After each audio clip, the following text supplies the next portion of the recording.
I don't want to get ahead of myself, but he'll be talking about the New Orleans Saints.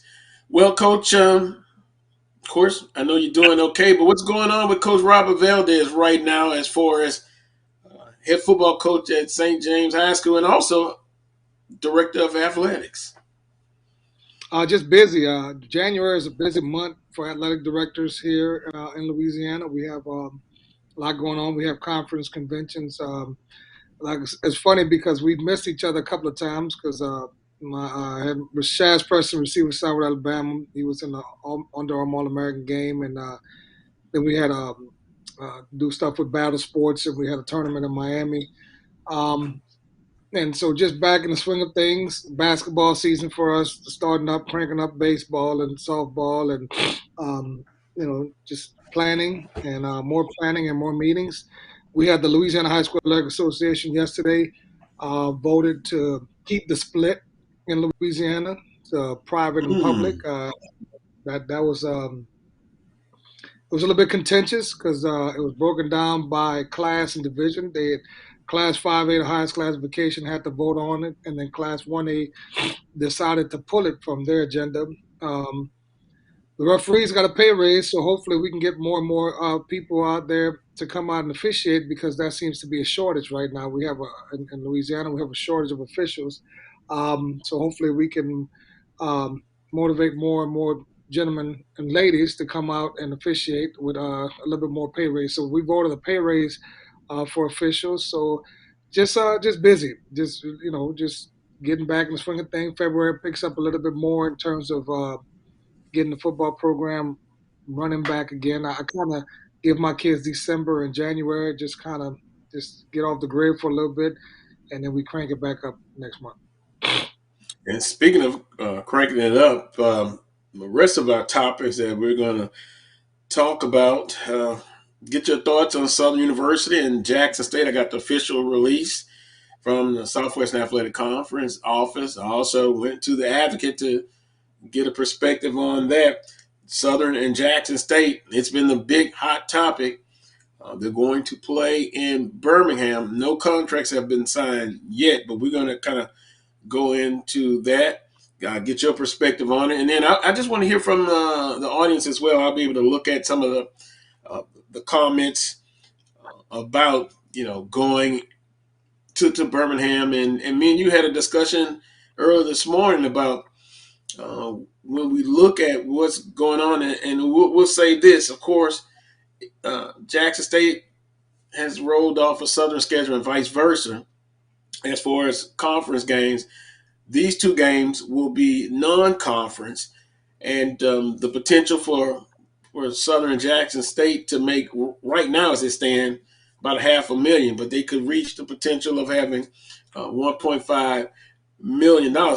But when they roll back on the schedule as conference, it made us kind of think, Coach, a little bit deeper. And I can't speak with Jackson State because it is a tremendous, energetic rivalry. But what can Southern University in relationship with Baton Rouge? What can they do to kind of sweeten the pot? And I don't know if there's been a study, a feasibility study done about the impact of Southern University football on Baton Rouge, but specifically North Baton Rouge, which is where Southern University lies in Baton Rouge.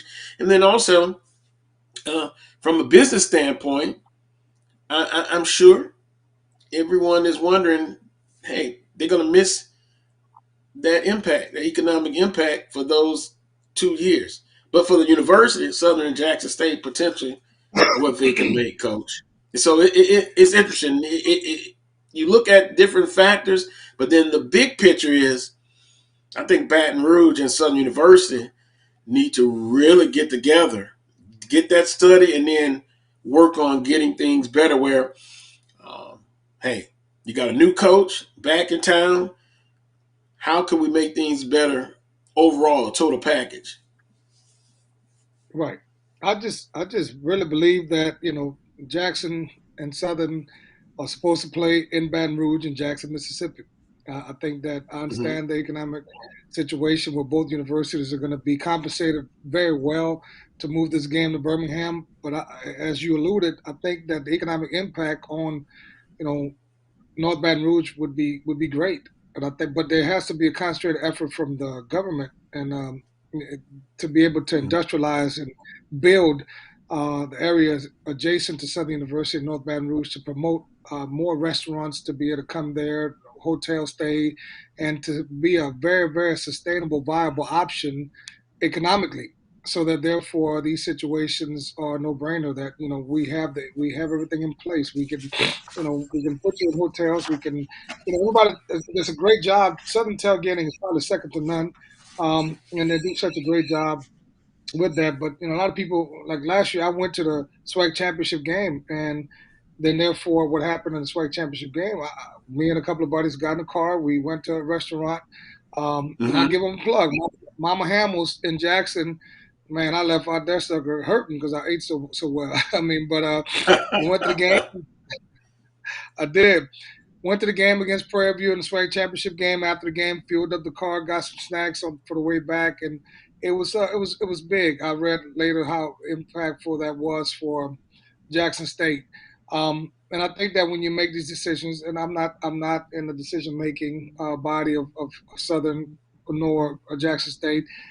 Most times you look at the impact that it's going to make on financially for the institution and the football program, and we all know that football pays the bills, but I really believe that moving forward, as we continue to develop and grow in the SWAC, and I think that the industry right now, because of I call it the Deion Sanders effect, is getting much more national recognition. We have to be prepared not only at our universities but our cities to be able to handle the attention that we're getting in the platform and the stage that we're about to be on. The Southwestern Athletic Conference. I'm just going to read from the official release from the SWAC office. The Southwestern Athletic Conference will host a series of football games at Birmingham Legion's Field each season for the next 3 years. The Birmingham City Council recently approved the agreement recommended by the mayor, which also includes an option to renew for an additional 2 years. And here's a quote from Birmingham Mayor Randall L. Wolfen. I want to thank the council for working with me to make this a reality. Our city is steadily becoming the home to some of the best sports events in the state and the region. This is a win for Birmingham and a win for the SWAC. Now, if you kind of look, and I'm going to give you a quote from Commissioner Dr. Charles McClellan.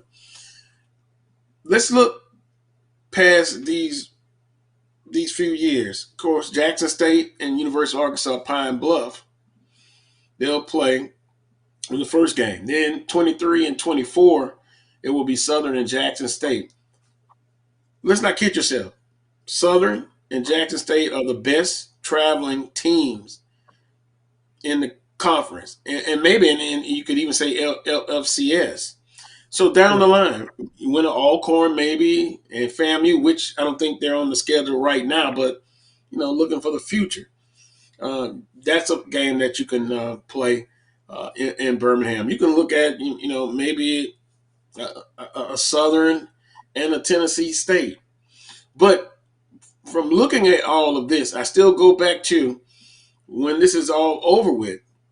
Southern and the city of Baton Rouge need to sit down and hammer out some lucrative deals so Hmm. that when you have these home and home series, because when you have a home and home in the conference, you make your money on the home game and then you go away the next year. Right. But I think Right. that yeah they really need to sit down and again get that feasibility study and see the impact. And Southern University could be in charge of that and see the impact, and then sit down with the city and negotiate like the Pete Richardson Classic, Coach. That should be even more. You should get more out of that. It really should be a 3-4 day event, not just a football game. You partner around with local business, and you can have different events. You see where I'm going, Coach? Right. Right. Right. it just has to be, open dialogue, and I'm sure there is.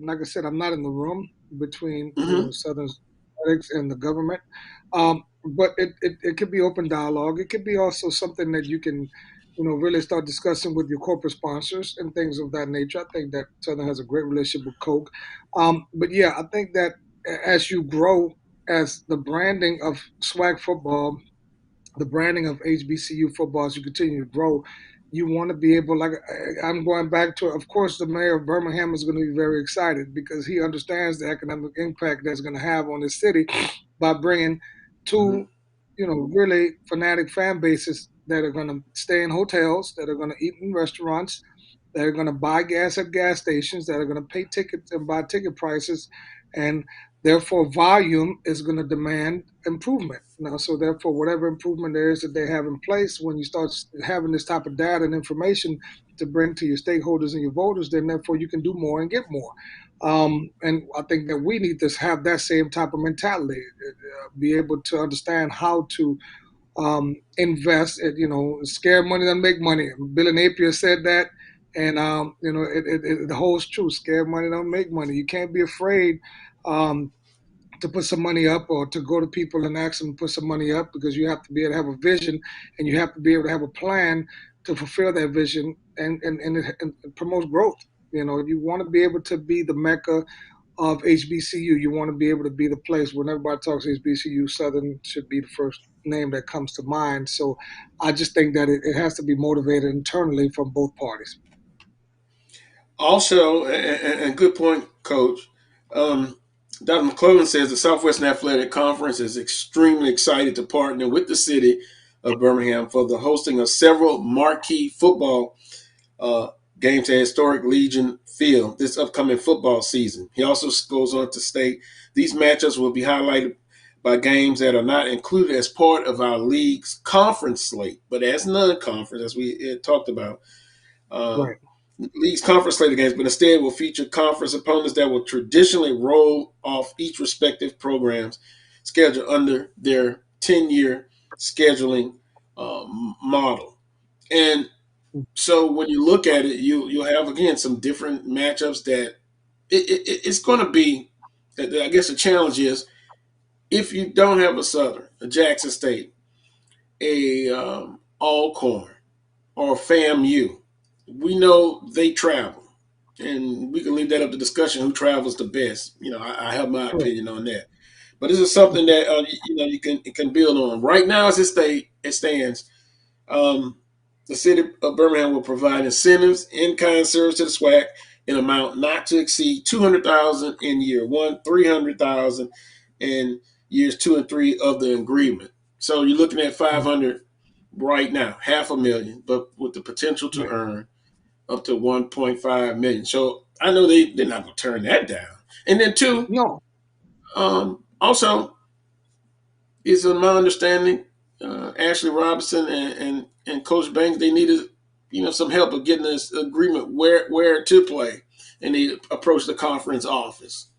So Okay. they came in and helped. So you look at a lot of at first a lot of people on social media, and they were pretty upset about it at first, but maybe now as the information has come out and will continue to come out,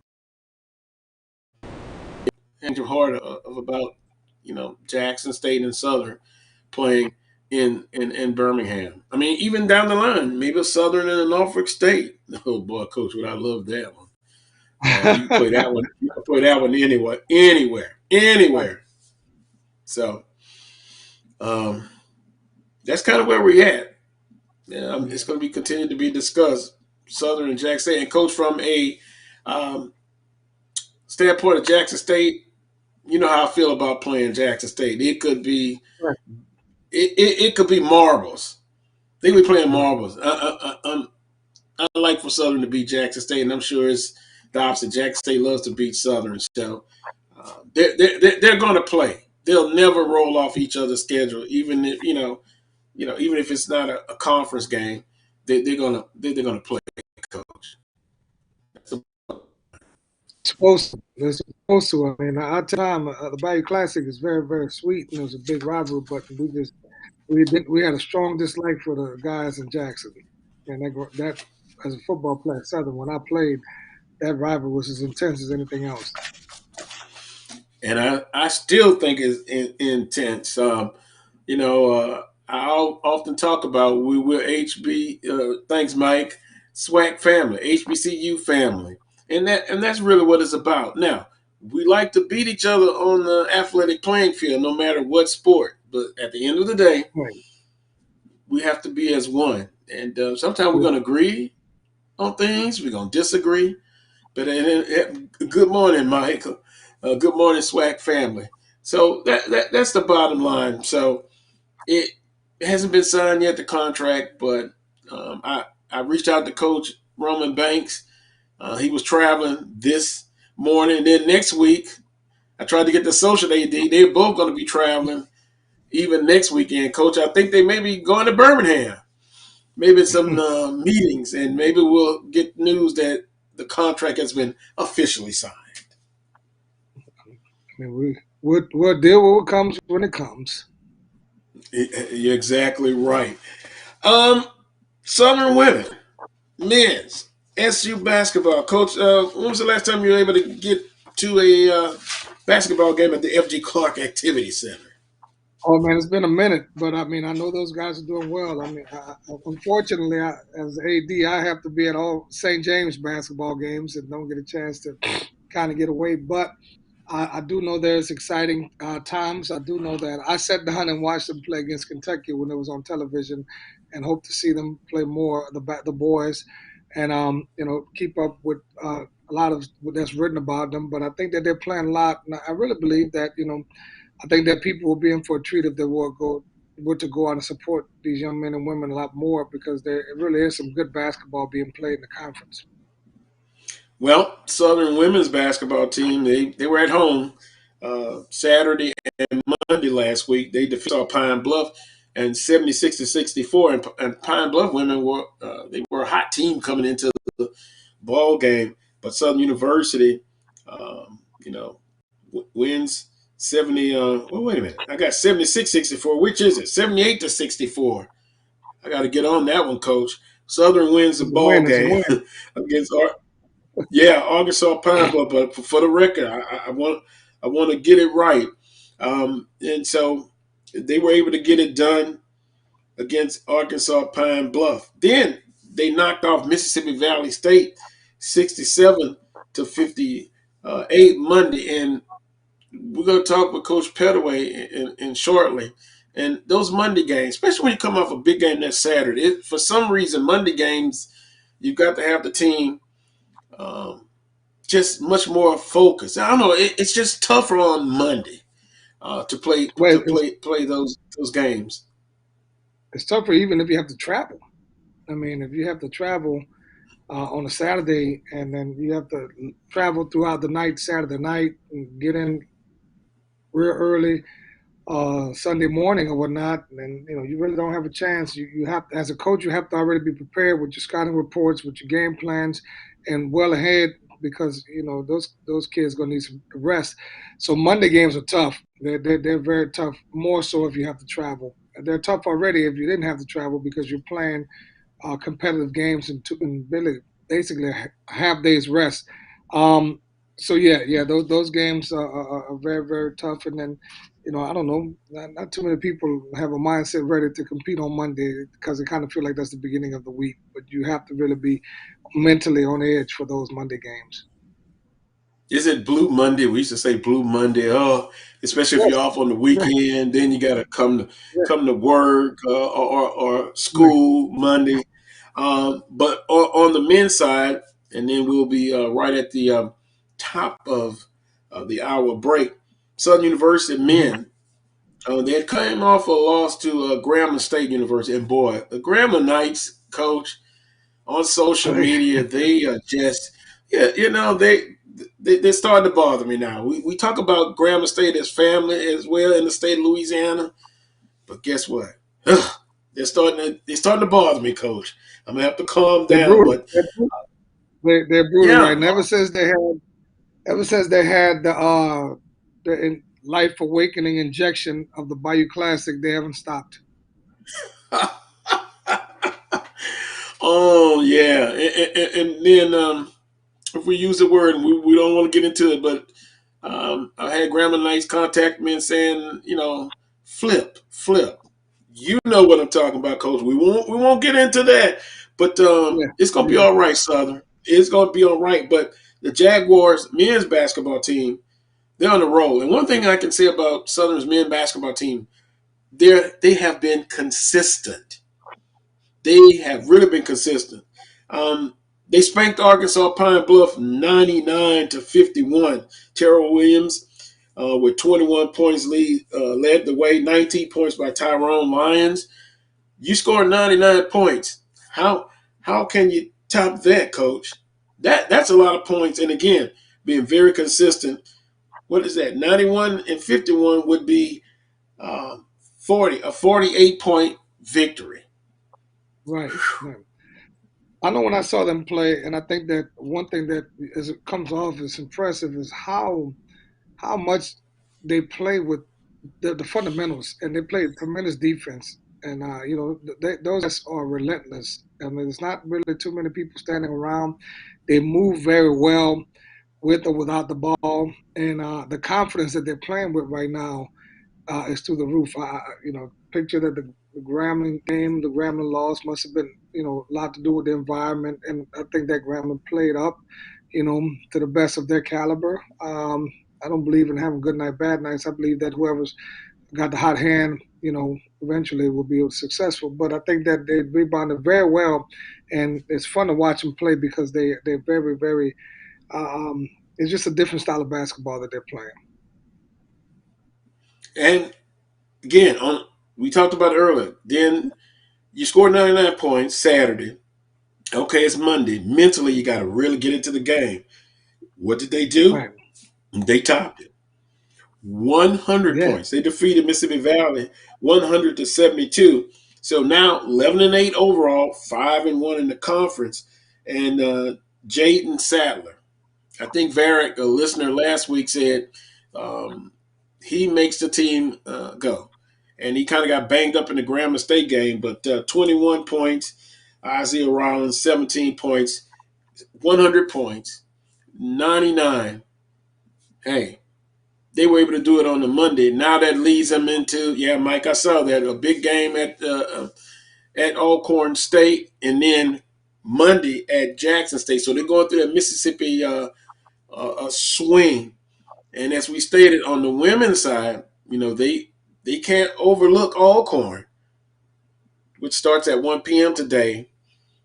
Mhm. They can't overlook that game. Looking to Jackson State, who's undefeated in conference on the women's side. So the men continue to be consistent. Defensively, they're very good, and they're spreading the wealth around offensively.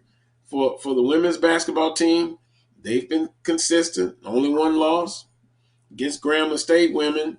So they've got a big one. Once again, they can't look ahead, coach. And I'm sure you can No. speak of that. You say you played your football team had a big game week 2, and then the next week you got one of your maybe a big school from New Orleans or in the area. You can't look ahead. Although it's easier said than done when you're dealing with young student athletes. Well, in those situations, see the kids. You can't lie to the kids. The kids know, and they know they're better. Mm-hmm. What I do is, I'm just irritable that whole week when we play a team that we know we're going to pretty much should beat. And I think that just sets the tone from the coaches and all that. That this is not something that we're going to take lightly. And I think that, like I said, right now, you go into that game and you just attack full throttle, doing what you do. Is you don't in mid-season you don't have time to just work on something just because you think that you may be better. You have to basically go in and attack full throttle. And I think if they go in with that mentality, it would really set a good showdown for them against Jackson. And I think that in those games like that with the emotions and big games, you can throw the records out the window because I think that the team that can execute in those pressure situations will win. Yeah, and with Southern and Alcorn State on the men's side, uh, battle for number one. We're going to go over the schedule for this week.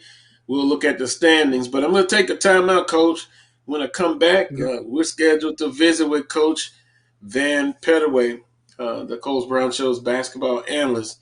You're watching the Coles Brown Show on the Black College Sports Network. We'll be right back. Nope. Nope. Come on, him.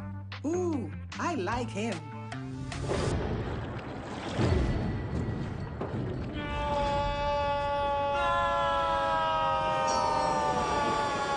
Quick, the quicker picker-upper. Bounty picks up messes quicker, and each sheet is 2 times more absorbent, so you can use less. He's an 8. He's a 9. Bounty, the quicker picker-upper.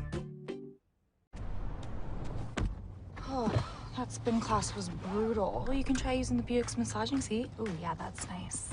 Can I use Apple CarPlay to put some music on? Sure, it's wireless. Pick something we all like. Okay, hold on. What's your Buick's Wi-Fi password? Buick Envision 2021. Oh, you should pick something stronger. That's really predictable. That's a really tight spot. Don't worry, I used to hate parallel parking. Me too. Hey. Really outdid yourself. Yes, we did. The all-new Buick Envision, an SUV built around you, all of you. The Cuvée Group is a Florida-based marketing and training consulting firm. We help businesses communicate to their target audience and engage them in conversation. We also help to expand their audiences, which will ultimately result in growth for those organizations. In addition to being a certified constant contact specialist, my colleagues and I are also certified in John Maxwell Leadership Principles. We use these proven principles to conduct workshops, training, and private coaching sessions for individuals and companies looking to take things to the next level. Contact us to schedule a free consultation. Issues today, don't delay, call Cuvée. Since 2002, Empowerment Resources, Inc., a nonprofit organization, has empowered more than 1,500 youth and adults in Duval and surrounding counties. Through its programs, Journey into Womanhood, Girls Mentoring, Life Skills for Teens, and Parenting Education Coaching. To get involved with programs, volunteer, or donate, visit www.empowermentresourcesinc.org. Follow us on social media, facebook.com/empowerment.resources and instagram.com/empowermentjax.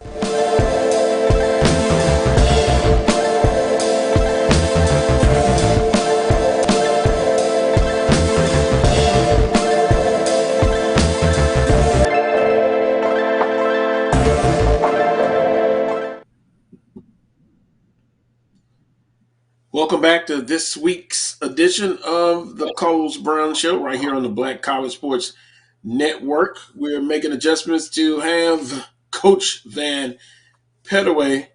I'm looking at some of the comments. I'm Coles Brown, of course, joined by Coach Robert Valdez.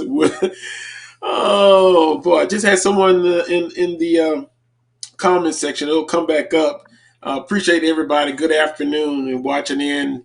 And Willard says, Willie, says you're not going to discuss the flips. Well, Coach, that is a delicate situation. And over the years, I've been a rebel. And I just have to be careful. But I guess I can say the flips occurred, of course. Bush, who committed, I'll use the last name, to Southern University. Then he decommitted and then signed with, not signed, but committed to Grambling State University. Also a linebacker, Starks, committed, and the key word is committed. Then he decommitted and went to Grambling State. So, with that being said, I'm going to say this. It's going to be all right. Southern University do well. They're recruiting. They've got commitment. And, Coach, commitment is just this. Commit until you actually sign, which is, February 2nd this year? So, with that being said, Southern University is going to be all right. They're going to be all right, Coach. They're going to be fine. I think that people need to understand that commitment is like dating. It's just, I'm telling you that I'm going to date you, I'm going to go with you, but until I put a ring on you and marry you, then, it's not legit legal. So a lot of these kids, they are very impressionable when it comes to recruiting and whatnot. So they'll commit to one place, and somebody else comes up and has a little bit nicer presentation or package or something, um, that that they'll do with those things, and they flip and they flip. That's the that's the kind of the best way we can say it. And everybody, there's no secrets in recruiting. Everybody knows who's recruiting who. Everybody knows what guys out there, and with Mm-hmm. the rivalry between Southern and Grambling, they know who the guys are that Southern is bringing on. These kids put everything on media. There's Mm-hmm. no secrets. They put everything on social media. They put everything on text and whatnot. But Southern will be okay. I think that they're doing a great job of getting kids to transfer into the program. They're doing a good job of evaluating their roster, and they're identifying their needs. And I think that once you put all that in place, you may not. You have to understand now is that with the early signing period, the kids you sign in December, those kids can come to your school in January and be part of your spring semester. The kids now, those kids, you don't see those kids until the summer. Well, So it's important to get those kids that you sign in January because those are the kids that you can acclimate faster to your program, your off-season conditioning, your classes, the educational routine of the university, and your installations and all that. So let's focus a lot on what they already have in the building and not what it's like, don't worry about the chicken that you're trying to grab and let the one that you already have in hand go. So, there's a lot to say and do with recruiting. I think that quality coaching, good fundamentals, discipline, structure, mental toughness, all those things, when put in place, will be able to defeat talent. well, that's a good point, Coach, and I think Coach Julie and them have made the assessment. They know what is needed. They've got to tweak the roster, and we kind of can look at based on what we've seen, and Coach Dooley personally, you kind of know where he wants to go as far as what type of quarterback that he wants to have. Um, Tall receivers, and he's accomplished that so far. Again, if you follow on social media, you can see the commitments. And once again, we'll say commitments are just that until they sign February the 2nd. But you can see the trend. You can see what Coach Dooley has done. And Coach, he's identified the linebackers was very thin, and what you stated on the show before. The secondary, they have filled those needs. They've looked at that. Now, talking to someone close to the program, they're trying to identify some D line and continue to finish with wide receiver. And I think when February 2nd comes, I think you're going to be surprised that there's going to be a trigger man, more than one trigger man. And they had a great recruits in last weekend. And this is the last, I guess, official weekend, right, Coach? That you can bring Yes. people in, and then Wednesday, that's it. So um, I I think they're going to be all right. A matter of fact, I know they're going to be all right, but just my opinion. Well, that'd be fine. I think that, like I said, I think Coach Dooley has a great plan, and I think that he has an identity of what he wants to see. I mean, he's got to be able to bring in guys that can play his style of football. And I think that understanding the roster, understanding what the makeup of what you have. I mean, let's call it a spade a spade. If you watch Southern football over the last couple of years, you knew that we were not a vertical pass threat. So therefore, everything for us was based on play action, bootlegs, and rollouts. So being able to get someone that can push the ball down the field vertically and be able to extend the defense so the defense can cover more ground is pivotal. And of course, if they can't score, you can't lose. So therefore, you have to be able to improve in all three levels: defensive line, linebackers, and defensive backs. And I think that last year, defensive backs, were in situations last year were kind of cost us some games, in a couple of situations, whatnot. But I think that you have to go out and get those guys. But the best friend to a defensive back is a strong, athletic defensive line. that puts pressure on the quarterback. So therefore, you have to be able to identify those things. So I think that, from what I'm seeing on social media and kind of the buzz and recruiting, I think that they're doing a very good job, and we'll see how it transpires to the February 2nd signing day. And then after that, just it's time to grind. It's time to, put the game plans in, install offense, defense, special teams, and get ready for the season. And Coach, since the last time we talked to you, and I'm sure you know some of the guys that and we talked about it last week that they added on the staff. Coach Terrence Graves, he's come back. He started his coaching at Right. Southern University. Also, Sean Wallace, I call him the bad boy, who matured and grew. He's at the safety position, and they've added a assistant director of football operations. So you're very familiar with these guys, and I think fundamentals and teaching that is also very important. But I also think you're going to see some passion from these coaches, and as quiet as it kept, Coach Dooley, I hear he can be very competitive in some of those practices. He's gonna challenge. The coaches.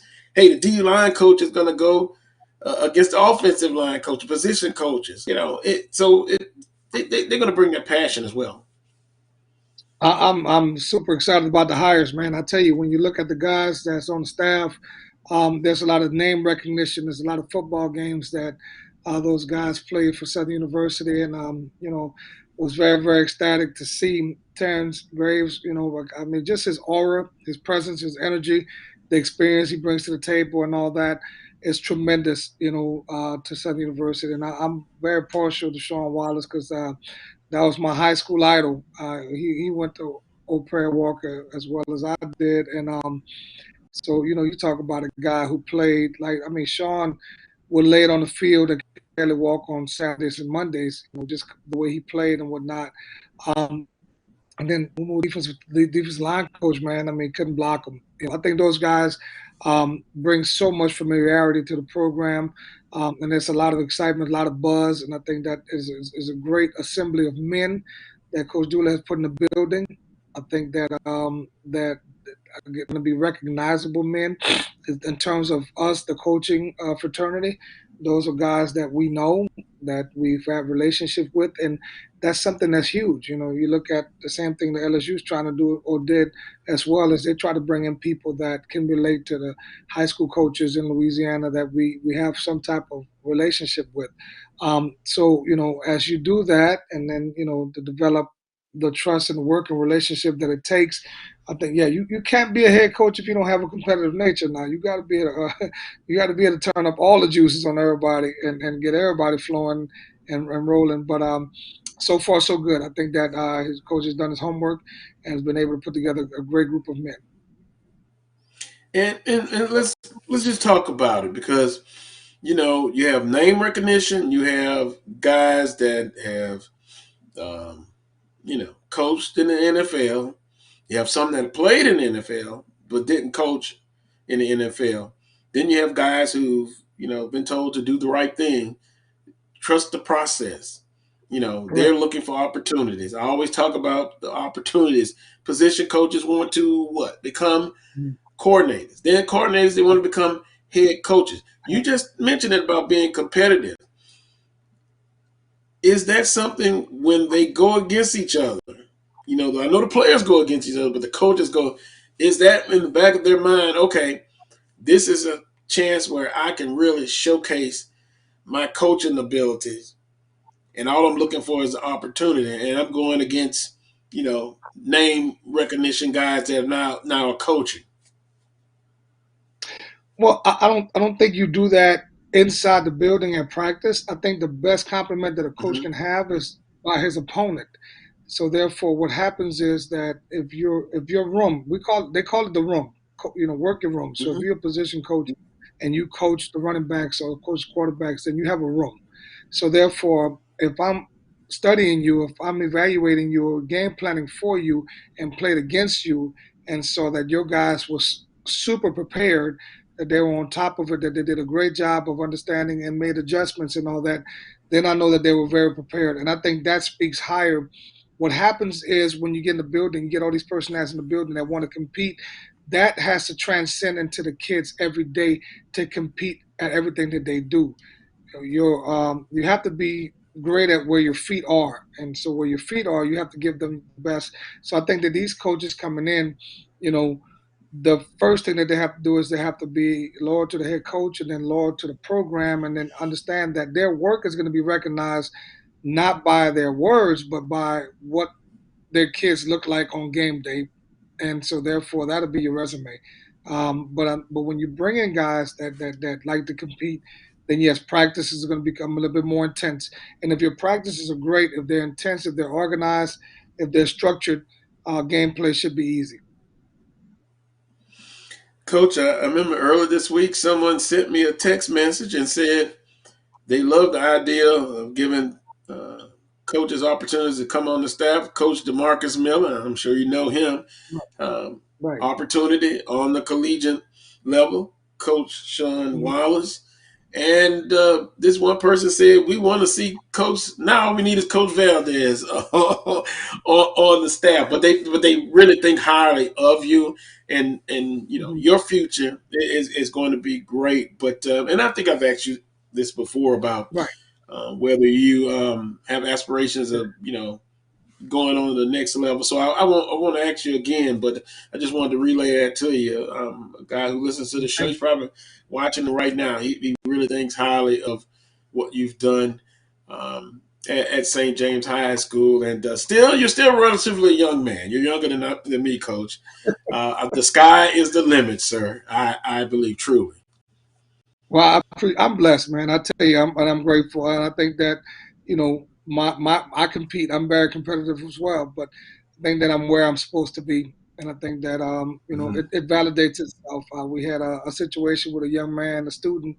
We're 7 through 12, and sometimes you want things in life, and you wonder why you haven't gotten them, but God has a way of identifying where you need to be with situations, and just a young man that was kind of a little troubled and all that. I never knew who he was, but to come to find out he was a student athlete. We're 7 through 12, and I don't get a chance to see the seventh and eighth graders until they kind of cross over to the high school part.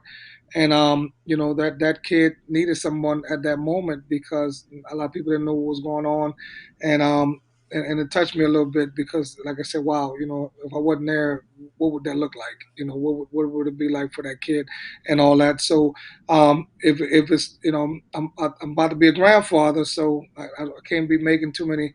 I kind of have to be there. So things just happen and things play themselves out, and whatever God has for you is for you, and then you just have to be ready and prepare for it. So, like I said, right now we're priming up at St. James to give everybody hell this year, 2022, and we'll be ready. Yeah, well, you know what? Next time, and I did see the 2022 schedule. I'm gonna put it up next time. If I send it to the producer ahead of time, and Yeah. we can put it up and show a very competitive schedule. And if I can do this, Coach, we're still trying to transition with Coach Van Mhm. Pettaway. Uh, it was interesting. On the show. He's the head baseball coach of Arkansas Pine, and I asked him what I've asked you before about the transfer portal in high schools and Mhm. how parents. I've talked to some parents that are really concerned about the opportunities to gather a scholarship as a student athlete. And he said something telling, which I think is a trend now, compared to someone who's already been in college.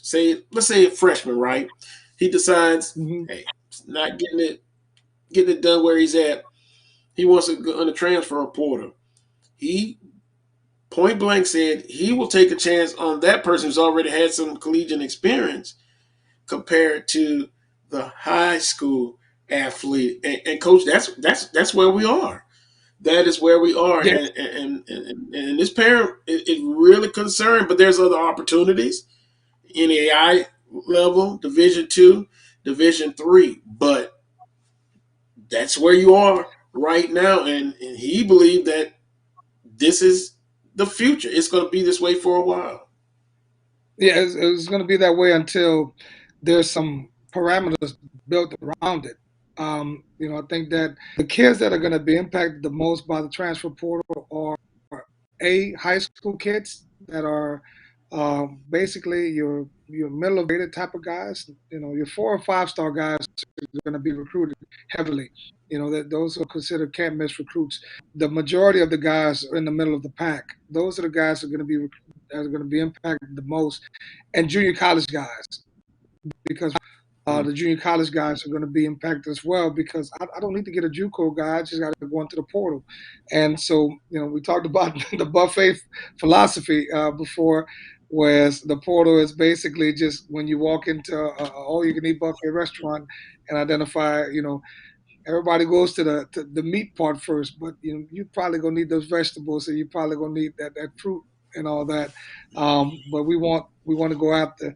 And then the last thing is the thing that concerns me the most about the portal is, do all these kids fit? Because are they running from something, or are they looking for an easy opportunity? So how do they fit? Because you don't really have that much time to them. You really don't have that much time to get to know them. You're basically just observing them and evaluating them on intangibles. And oftentimes you may not know how they fit your system, your program, your philosophies. So you got to be careful with that as well. It's going to be interesting. It has affected everything in recruiting, names, likeness, and images as well.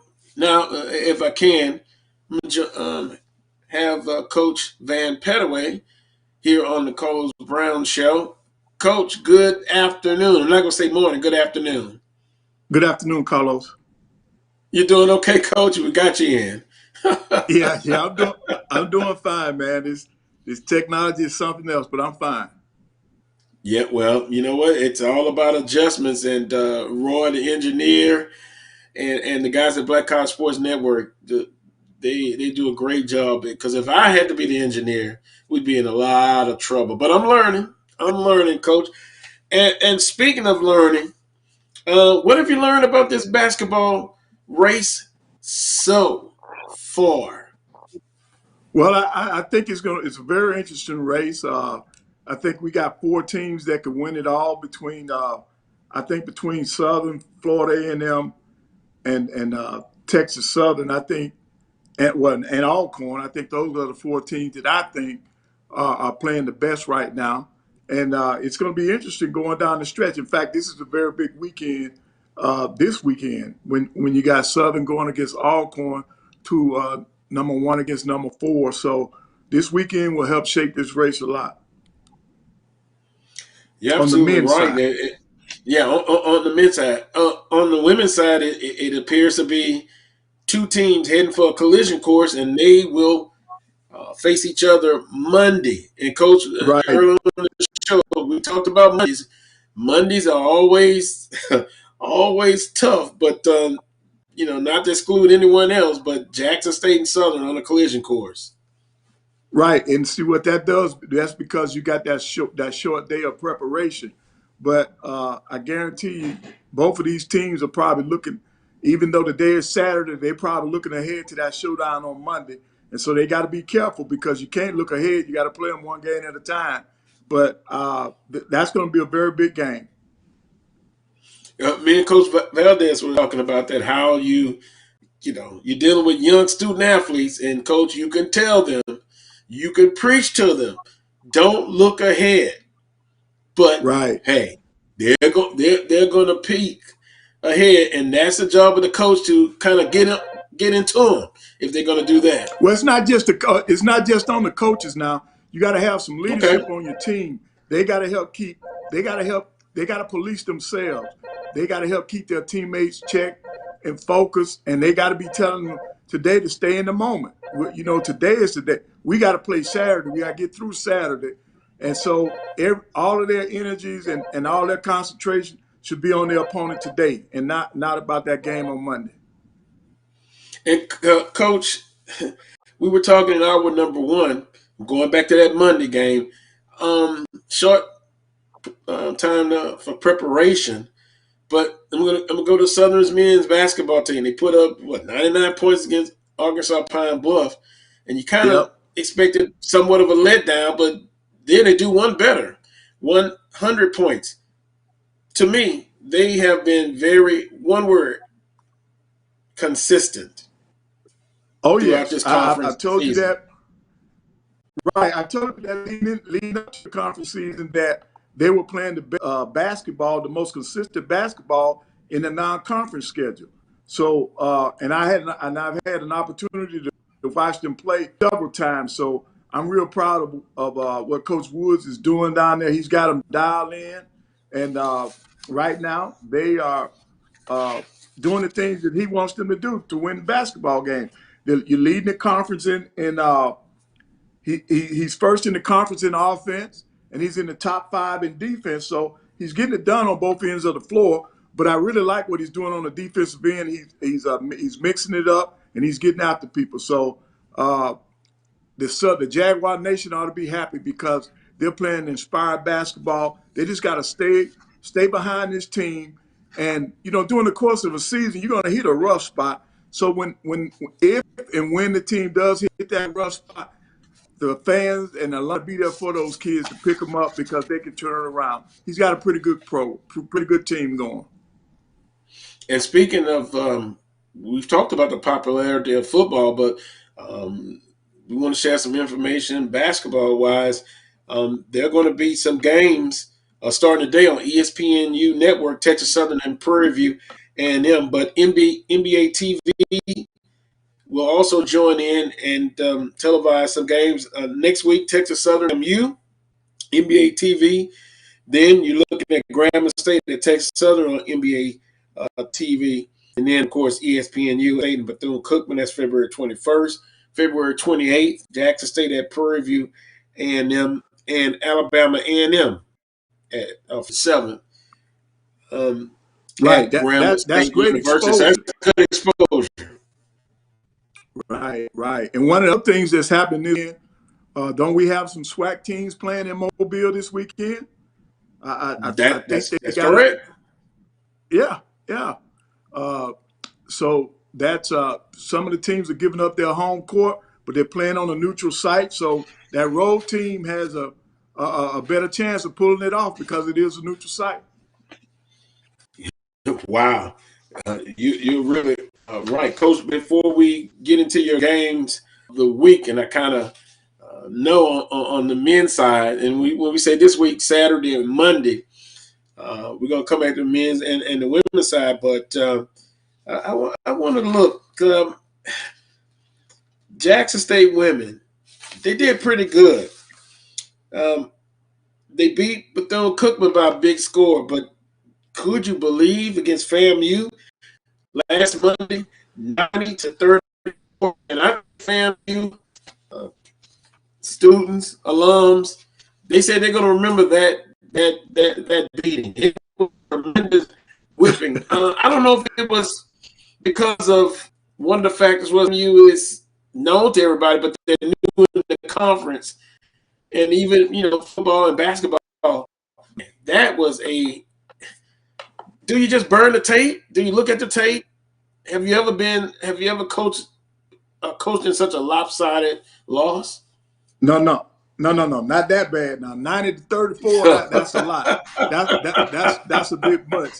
So, and I didn't get a chance to see the game, so I'm hoping that they weren't pressing and trapping, late in the game because you got this big lead. But now, if Jackson State played everybody, played their bench, and they were not pressing and trapping, then that's on FAMU. You gotta up your game.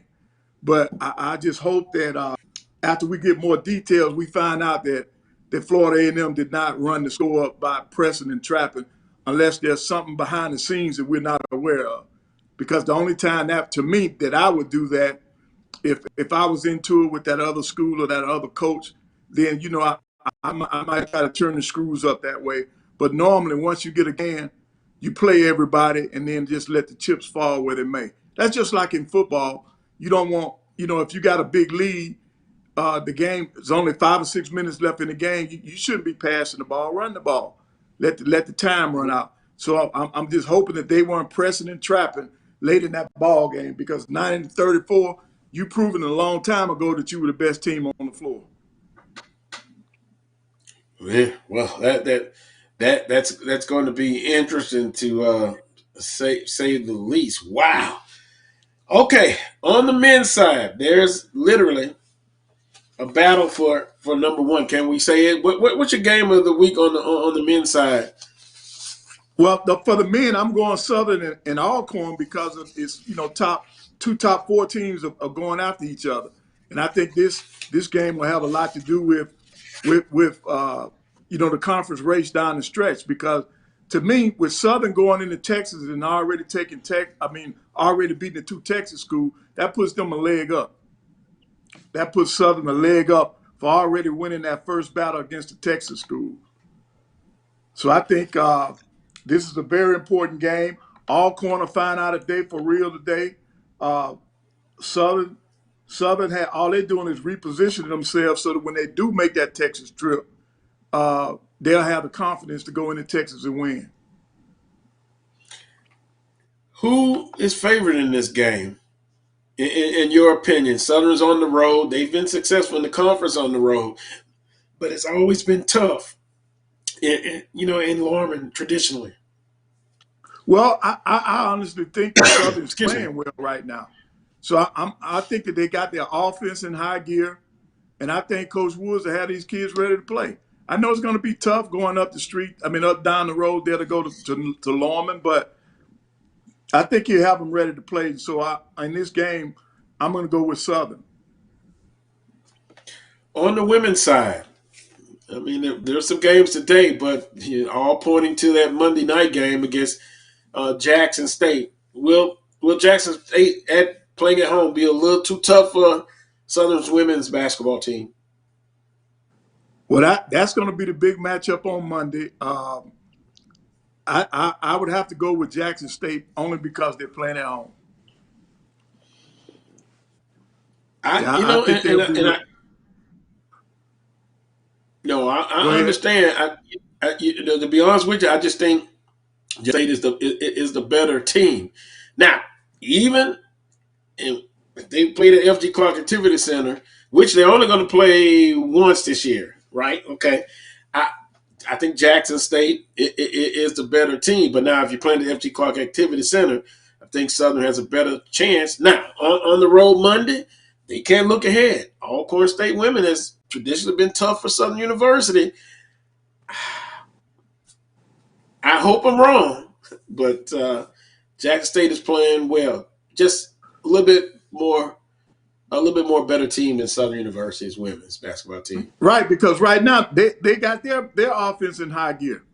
They're playing well when it comes to they're leading the women in offense, 77 the game, and then to turn around, they're the number one defensive team in the league for the women, only giving up 61. So they got all aspects of the basketball game going real well. So Jackson State is playing well. I know they want to continue that streak, and so they'll be ready on Monday. They'll be ready for this entire weekend.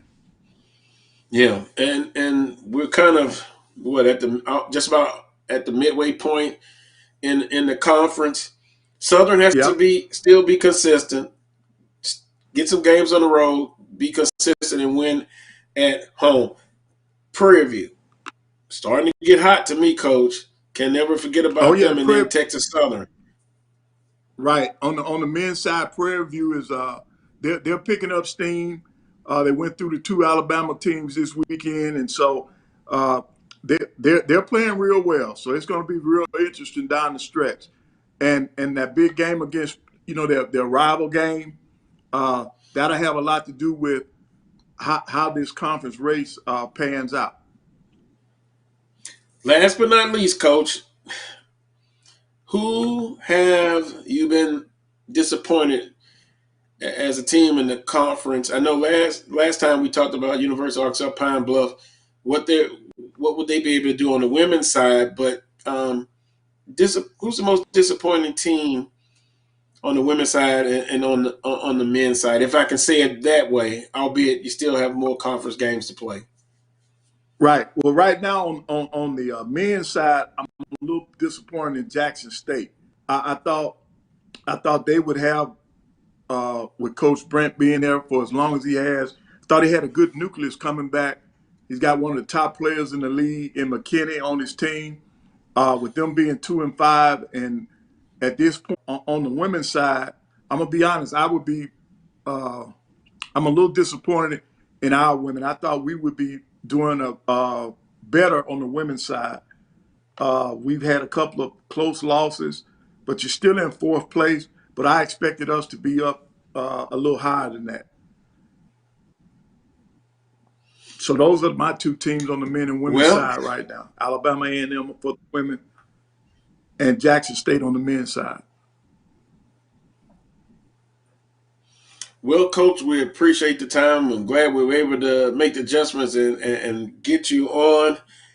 Next time, I don't want to brag too much on the professional side, my Miami Heat, but hey, that Eastern Conference race, man, it's only 2 games separating 1 through 5. It's going to be interesting down the stretch, but I'm happy with the Miami Heat coach. They're a young team, and they've played through a lot of injuries, and they still didn't lose any ground. Yep, Jimmy Butler's got that team, carrying that team on his shoulders, and he's got them headed in the right direction. So you ought to be proud of your Heat, but it's still a long ways to go. Yeah, I know. I knew you was going to say that. Coach, enjoy the rest of your weekend and continue to be safe, you and your family. All right. Thank you, man. Good luck. Everybody be safe. Thank you.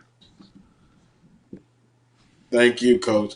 That was Coach Van Pettaway here on the Coach Brown Show. We're going to take a quick time out.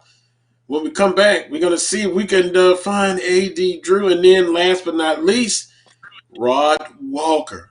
Talking some Saints, Coach Valdez. Sean Payton is no longer the coach. What are they going to do at quarterback? What are they going to do at receivers? Over the salary cap, should the Saints go after an established quarterback? Who's going to be the coach? Should Eric Bieniemy get an opportunity? Should an African American be considered? And Coach, that Rooney Rule, it only says that you have to, if you're going to interview so many coaches, you got to have a couple interviews with African American. Wait a minute. It's only window dressing. Right. Opportunities, right. Coach. That's what we're talking about. Give people opportunities. Right. And whether they fail or succeed will be determined by them. But hey, you can't even get opportunities. You're right. And we just need to get in the room. Well, we will take a time out. I'll calm down. Thanks for calling me down, Coach. You're watching the Coach Brown Show on the Black College Sports Network. We will return very shortly. Supermarket sushi, really? No. Wait, Troy, you work here? I'm never not working. Like Head & Shoulders Scalp Shield technology, up to 100% dandruff protection, even between washes. Never not working, huh? Oh, Troy, you're such a good teacher. Yeah, I know. Never not working. Never not working. Never, ever not working. Are you serious? Never not working. Dandruff protection that's never not working. Head & Shoulders Scalp Shield technology. It's never too early to plant the seed, to share the tradition, and instill a sense of pride in your HBCU with your little ones. HBCU Pride and Joy Children's Boutique helps you share your school spirit with a wide selection of adorable kids' apparel and accessories officially licensed from your favorite HBCU. Visit hbcupridejoy.com and follow us on all social media at HBCU Pride Joy on Facebook and Twitter.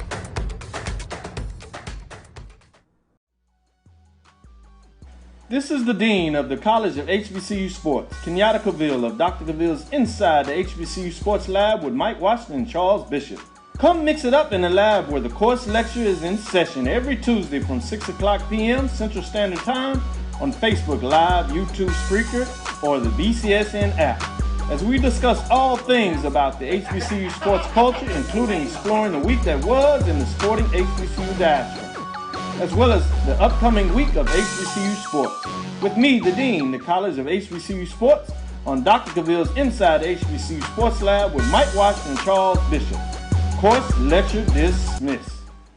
Are you hungry for authentic Caribbean food? Like jerk chicken, oxtail, red snapper, shrimp, tofu, and rasta pasta? Well, find your way over to Mango's Caribbean Restaurant, 180 Auburn Avenue, right next to Royal Peacock in downtown Atlanta. Them belly full, but we hungry. Mango's Caribbean Restaurant, open daily from...